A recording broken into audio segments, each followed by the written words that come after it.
Kleinpeter, LSU beat writer for NOLA.com, the Times-Picayune. I'm with columnist Ron Higgins. We're in the beautiful state of New York, where we just watched LSU defeat Syracuse 34-24. LSU was a 24-point underdog, favorite in the game. Really had to struggle the whole game. Never really did put Syracuse away like they could have. Lots of penalties, 14 penalties for 120 yards. Just everything they did seemed like it was a penalty, from a guy chasing a play with his helmet off to a tap out of bounds. But Leonard Fournette's rushing overcame all that, even though they eliminated an 87-yard touchdown run by him. He ran for 244 yards, third week in a row with a career high. Fournette was all he was advertising. Absolutely. When Leonard Fournette, again, when you make as many mistakes as LSU made today, it's good that Les bought an insurance policy named Leonard Fournette with him. Leonard Fournette today, if they count that 87-yard run, would have had the SEC's all-time individual game record. Wow. And it's held by Frank Martica of Vanderbilt and Darren McFadden at 321. He would have been at 331 with that run.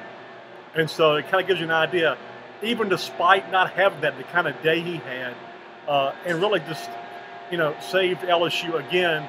But there was a point in the second half where Leonard went to the sideline. He got hit where any guy didn't want to get hit, and he was over there hurting.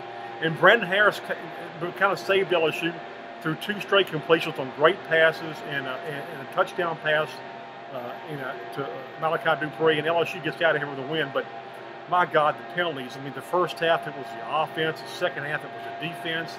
The special teams were awful the first half, much better the second half. I mean, everybody shared in playing bad in this one.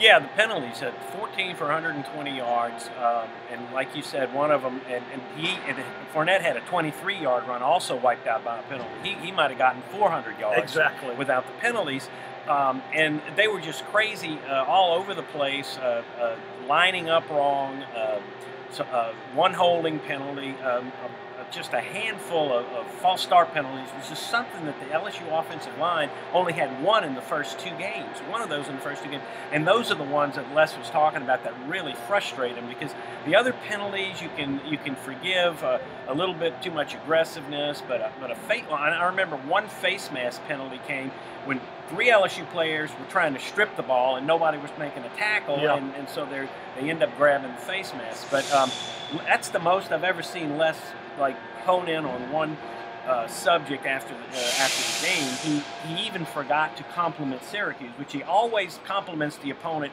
with his first statement, but he completely forgot he was thinking about the penalties so much. I think he was on the mind of every LSU person who watched this game. Certainly the 8,000 LSU fans were here in the first half were wondering if maybe Joe Oliva would refund their travel money for playing this bad.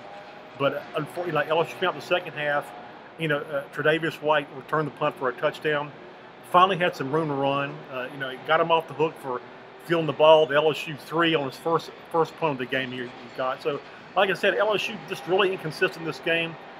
Most programs would be happy to get out with a road win on a Power 5 conference by 10 points, but this LSU team is much better than that. This LSU team is built to win the conference and national championship. They know it.